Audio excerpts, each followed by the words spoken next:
era um mistério para a gente. Como é que um menino que está lá, feliz e saltitante, escrevendo silabicamente, um belo dia começa a pensar que isso aí não serve?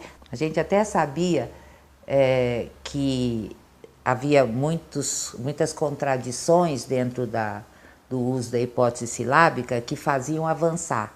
Mas como avançava, nós não sabíamos. Essa coisa da alternância grafofônica tem a ver com o momento que a Emília Ferreira chamou de silábico alfabético, né? E o que vinha a ser esse silábico alfabético? Era uma coisa que não tinha muita lógica. Por exemplo, no vídeo que eu fiz lá nos anos 80, o Construção da Escrita, você via lá um menino escrevendo, Jefferson, e ele escrevia a mesma sílaba numa palavra com uma letra só, na outra palavra certo, né? Certo quer dizer com as letras adequadas, e na outra palavra de novo com uma letra só. E era muito difícil de entender para os professores, porque os professores frequentemente a coisa da construção do conhecimento é um conceito muito difícil de você utilizar na sua própria análise da realidade. Uma coisa é você falar sobre ele, outra coisa é você poder usar para analisar a realidade que está na sua frente.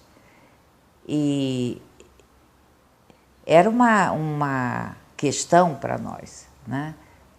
Primeiro, como é que se saía do período pré-silábico, que aliás é um nome horroroso, mas enfim, é o que tem, para o silábico, e como é que se saía do silábico para o alfabético. E hoje o que a gente vê é que assim, os professores eles estavam muito acostumados a achar que as crianças não prestavam atenção suficiente, não ouviam bem a letra que faltava, por isso que elas escreviam, ou não sabiam todas as letras.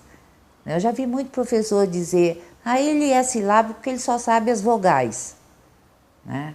Aí você pede para o menino escrever de novo, e de novo, e de novo, e ele escreve com todas as consoantes. E como é isso? Né?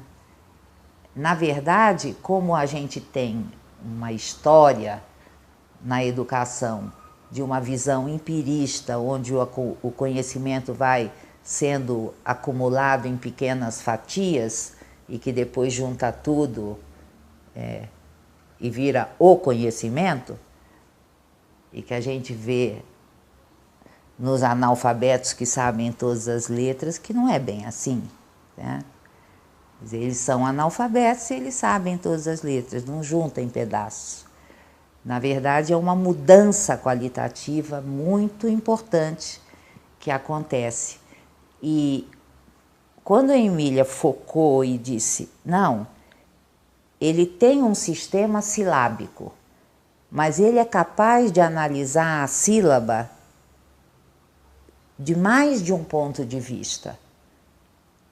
Ele é capaz de pensar que um sa pode ser escrito com S ou com A. O problema é mudar o sistema. Isso é que é difícil. O sistema dentro do qual ele escreve. E o que a gente tem visto é que os professores ficam muito focados na ideia de que há um problema perceptivo, por isso que faltam letras nessas escritas. Na verdade, não faltam letras, ele está agregando letras e agregando sem ter muita certeza do que ele está fazendo. Então, às vezes, ele agrega invertido, para ele não está invertido, certo? O sa pode ser escrito com A, ele põe o A. Ou com S, ele põe o S. Podia ter posto o S primeiro e o A depois, ou o A primeiro e o S depois. Para ele é indiferente. São duas versões da mesma sílaba. Essa descoberta permite que você possa ajudar, fazer um andaime para as crianças que estão nesse momento. Então, você pode, por exemplo, se você vê que ela está fazendo isso, você pode perguntar para ela, mas como que você acha que fica melhor o SA? AS ou SA? Ela chega no minuto. Não, acho que SA é melhor. Quer dizer, ajudar a ordenar. E, por exemplo, quando ela põe uma letra só para uma sílaba, e você perguntar, e que outras letras você acha que poderiam servir para escrever essa sílaba? A sílaba que eu estou falando aqui é dentro da palavra, hein? Nada de sílabas soltas. Porque não tem nada mais difícil para as crianças que um monte de sílabas soltas que eles não conseguem juntar. Quando você faz esse tipo de pergunta, eles põem todas as letras. Às vezes fora de ordem. Às vezes eles põem letras erradas. Sobre isso você pode discutir com as crianças. Mas pelo menos ficou mais claro para a gente qual é o processo pelo qual eles acrescentam letras. E por isso você pode estimular esse processo, você pode ajudar a ordenar. Na verdade, a gente já sabia muitas dessas coisas, né?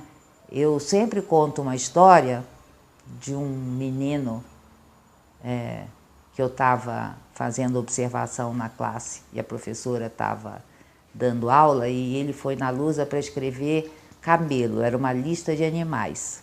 Aí ele escreveu A, E, O. A professora olhou para ele e disse, e não dá para escrever de outro jeito? Ele ficou todo feliz, foi lá e escreveu C, M, L. Aí a professora disse, e não dá para juntar? Ele teve um ataque de nervos. Ele não queria mais voltar na escola, ele chorava das lágrimas pularem assim.